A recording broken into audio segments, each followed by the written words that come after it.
Hey y'all, it's Stacy. Welcome back to the kitchen. Today I'm going to show you how to make one of my favorite shortcut recipes. These are my easy canned biscuit pretzel bites. Now, if you love this recipe and like this video, why don't you hit that subscribe button? That way you'll be notified every time we post great new recipe videos. All right, just like the title says, we're going to make pretzel bites out of canned biscuits. Now, are these going to taste like authentic pretzels? Maybe not quite, but anytime that we take shortcuts like that, we might have to sacrifice a little bit of flavor for convenience, and that's certainly what we've done here. I'm using a 16.3 ounce can of the Pillsbury Grand's Southern Homestyle biscuits.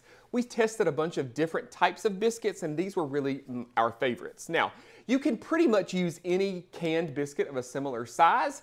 You probably just want to opt for the regular biscuits versus the ones with the flaky layers, just because those layers will separate when baking and they look less like pretzels.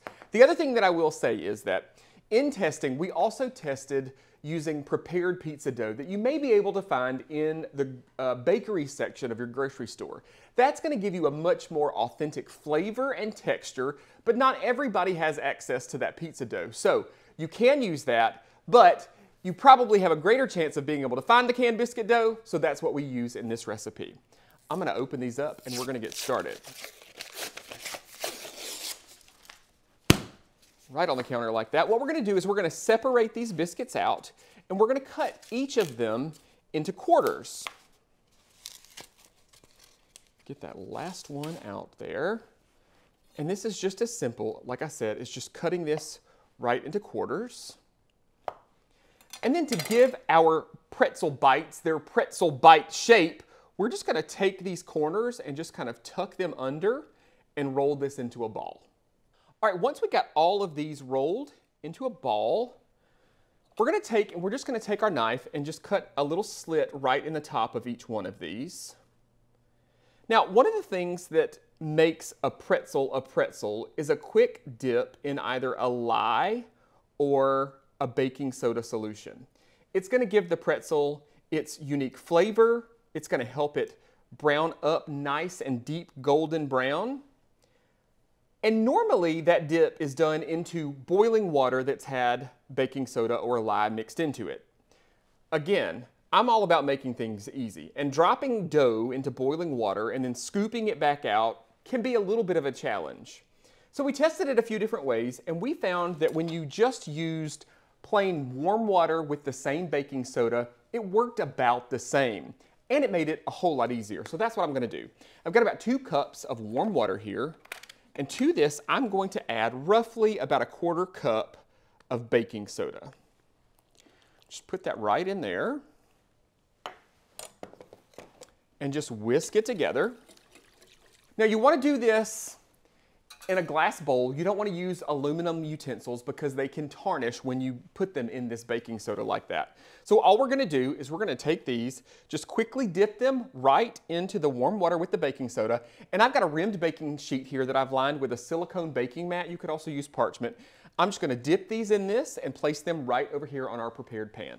All right, so we got all these onto our baking sheet here. I'm just going to rinse this baking soda off of my hands a bit. And next we're going to add a little melted butter. This is going to add some flavor, and it's also going to help our toppings stick. Let's talk about toppings for a second. This is just about 4 tablespoons of melted butter. I'm just going to dab onto the top of each of these. Now, most traditionally, pretzels are going to have salt on the top. I'm using a flaked Maldon sea salt because that's what I have in the cabinet. They actually make a pretzel salt that's a little coarse salt that has a lighter texture. You can grab that on Amazon or a food supply place. Now there are tons of other things that you could do. You could brush these with garlic butter. You could sprinkle some garlic powder on the tops, maybe even some everything bagel seasoning. You could even make a sweet version of these. Now if you want to go the cinnamon sugar route, brush them with butter, bake them. Then when you take them out of the oven, a toss in some melted butter and then cinnamon sugar is when you want to do that. You don't want to add the cinnamon sugar before they get baked. You got to move kind of quickly here because these biscuits are cold, that butter is going to solidify pretty quickly. And when that happens, your salt is not going to stick. So I'm moving pretty quickly and just sprinkling a little bit of this flaked sea salt right on the top of each of our pretzels here. All right, so once we've got salt over all of these, I've got my oven preheated to 425 degrees. These are gonna bake for about 8 to 9 minutes or until they're a deep golden brown, just like a pretzel. All right, so these have been in the oven for about 10 minutes. I had said 8 to 9, but you know, there's so many variables that can change the cook time of something. So you just wanna watch these until they're a nice golden brown. And you can see just how much these look like pretzels, and they're made with canned biscuits. Serve them with some honey mustard, some cheese sauce, nacho cheese. They're delicious any way around. You just want to serve them while they're still warm. Folks, you can find this full easy recipe by heading over to the website at southernbite.com and just search for Canned Biscuit Pretzel Bites. Y'all enjoy.